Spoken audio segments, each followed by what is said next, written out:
پیدائش کی کتاب 17 باب پہلی آیت سے 7ویں آیت تک، اس کے بعد 15ویں آیت سے 16ویں آیت تک۔ جب ابرام 99 برس کا ہوا تب خداوند ابرام کو نظر آیا اور اسے کہا کہ میں خدائے قادر ہوں، تو میرے حضور میں چل اور کامل ہو، اور میں اپنے اور تیرے درمیان عہد باندھوں گا اور تجھے بہت زیادہ بڑھاؤں گا۔ تب ابراہیم سرنگو ہو گیا، اور خدا نے اس سے ہم کلام ہو کر فرمایا کہ دیکھ میرا عہد تیرے ساتھ ہے، اور تو بہت قوموں کا باپ ہوگا، اور تیرا نام پھر ابرام نہیں کہلائے گا بلکہ تیرا نام ابراہیم ہوگا، کیونکہ میں نے تجھے بہت قوموں کا باپ ٹھہرا دیا ہے، اور میں تجھے بہت برومند کروں گا، اور قومیں تیری نسل سے ہوں گی اور بادشاہ تیری اولاد میں سے برپا ہوں گے، اور میں اپنے اور تیرے درمیان اور تیرے بعد تیری نسل کے درمیان ان کی سب پشتوں کے لیے اپنا عہد جو ابدی عہد ہوگا باندھوں گا، تاکہ میں تیرا اور تیرے بعد تیری نسل کا خدا رہوں۔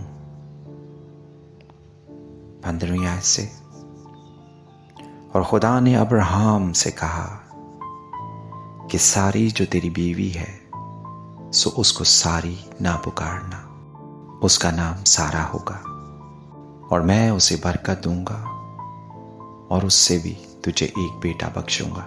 یقیناً میں اسے برکت دوں گا کہ قومیں اس کی نسل سے ہوں گی اور عالم کے بادشاہ اس سے پیدا ہوں گے۔ آمین۔ پولوس رسول کا خط رومیو کے نام 4 باب 13ویں آیت سے 25ویں آیت۔ کیونکہ یہ وعدہ کہ وہ دنیا کا وارث ہوگا نہ ابراہیم سے نہ اس کی نسل سے شریعت کے وسیلہ سے کیا گیا تھا، بلکہ ایمان کی راست بازی کے وسیلہ سے، کیونکہ اگر شریعت والے ہی وارث ہوں تو ایمان بے فائدہ رہا اور وعدہ لا حاصل ٹھہرا، کیونکہ شریعت تو غضب پیدا کرتی ہے، اور جہاں شریعت نہیں وہاں عدول حکمی بھی نہیں۔ اسی واسطے وہ میراث ایمان سے ملتی ہے تاکہ فضل کے طور پر ہو، اور وہ وعدہ کل نسل کے لیے قائم رہے، نہ صرف اس نسل کے لیے جو شریعت والی ہے بلکہ اس کے لیے بھی جو ابراہیم کی مانند ایمان والی ہے، وہی ہم سب کا باپ ہے۔ چنانچہ لکھا ہے کہ میں نے تجھے بہت سی قوموں کا باپ بنایا۔ اس خدا کے سامنے جس پر وہ ایمان لایا اور جو مردوں کو زندہ کرتا ہے اور جو چیزیں نہیں ہیں ان کو اس طرح بلا لیتا ہے کہ گویا وہ ہیں، وہ نا امیدی کی حالت میں امید کے ساتھ ایمان لایا، تاکہ اس قوم کے مطابق کہ تیری نسل ایسی ہی ہوگی وہ بہت سی قوموں کا باپ ہو۔ اور وہ جو قریباً 100 برس کا تھا، باوجود اپنے مردہ سے بدن اور سارا کے رحم کی مردگی پر لحاظ کرنے کے ایمان میں ضعیف نہ ہوا، اور نہ بے ایمان ہو کر خدا کے وعدہ میں شک کیا، بلکہ ایمان میں مضبوط ہو کر خدا کی تمجید کی، اور اس کو کامل اعتقاد ہوا کہ جو کچھ اس نے وعدہ کیا ہے وہ اسے پورا کرنے پر بھی قادر ہے۔ اسی سبب سے یہ اس کے لیے راست بازی گنا گیا، اور یہ بات کہ ایمان اس کے لیے راست بازی گنا گیا نہ صرف اس کے لیے لکھی گئی بلکہ ہمارے لیے بھی، جن کے لیے ایمان راست بازی گنا جائے گا، اس واسطے کہ ہم اس پر ایمان لائے ہیں جس نے ہمارے خداوند یسوع کو مردوں میں سے جلایا۔ وہ ہمارے گناہوں کے لیے حوالہ کر دیا گیا اور ہم کو راست باز ٹھہرانے کے لیے جلایا گیا۔ آمین۔ مقدس مرکز کی انجیل 8 باب 31ویں آیت سے 38ویں آیت تک۔ پھر وہ ان کو تعلیم دینے لگا کہ ضرور ہے کہ ابن آدم بہت دکھ اٹھائے اور بزرگ اور سردار کاہن اور فقی اسے رد کریں، اور وہ قتل کیا جائے اور 3 دن کے بعد جی اٹھے۔ اور اس نے یہ بات صاف صاف کہی۔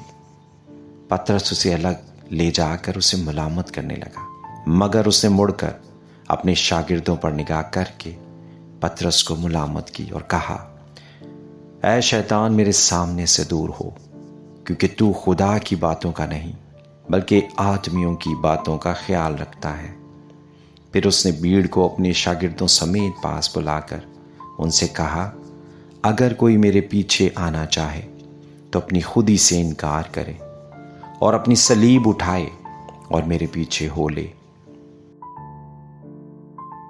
کیونکہ جو کوئی اپنی جان بچانا چاہے وہ اسے کھوئے گا، اور جو کوئی میری اور انجیل کی خاطر اپنی جان کھوئے گا وہ اسے بچائے گا۔ اور آدمی اگر ساری دنیا کو حاصل کرے اور اپنی جان کا نقصان اٹھائے تو اسے کیا فائدہ ہوگا، اور آدمی اپنی جان کے بدلے کیا دے؟ کیونکہ جو کوئی زنا کار اور خطا کار قوم میں مجھ سے اور میری باتوں سے شرمائے گا، ابن آدم بھی جب اپنے باپ کے جلال میں پاک فرشتوں کے ساتھ آئے گا تو اس سے شرمائے گا۔ آمین۔ مقدس مرکز کی انجیل 9واں باب 2 آیت سے 9 آیت تک۔ 6 دن کے بعد یسوع نے پطرس اور یعقوب اور یوحنا کو ہمراہ لیا اور ان کو الگ ایک اونچے پہاڑ پر تنہائی میں لے گیا، اور ان کے سامنے اس کی صورت بدل گئی، اور اس کی پوشاک ایسی نورانی اور نہایت سفید ہو گئی کہ دنیا میں کوئی دھوبی ویسی سفید نہیں کر سکتا۔ اور ایلیا موسیٰ کے ساتھ ان کو دکھائی دیا، اور وہ یسوع سے باتیں کرتے تھے۔ پطرس نے یسوع سے کہا، ربی، ہمارا یہاں رہنا اچھا ہے، بس ہم 3 ڈیرے بنائیں، ایک تیرے لیے، ایک موسیٰ کے لیے، ایک ایلیا کے لیے۔ کیونکہ وہ جانتا نہ تھا کہ کیا کہے، اس لیے کہ وہ بہت ڈر گئے تھے۔ پھر ایک بادل نے ان پر سایہ کر لیا، اور اس بادل میں سے آواز آئی کہ یہ میرا پیارا بیٹا ہے، اس کی سنو۔ اور انہوں نے یکایک جو چاروں طرف نظر کی تو یسوع کے سوا اور کسی کو اپنے ساتھ نہ دیکھا۔ جب وہ پہاڑ سے اترتے تھے تو اس نے ان کو حکم دیا کہ جب تک ابن آدم مردوں میں سے جی نہ اٹھے، جو کچھ تم نے دیکھا ہے کسی سے نہ کہنا۔ آمین۔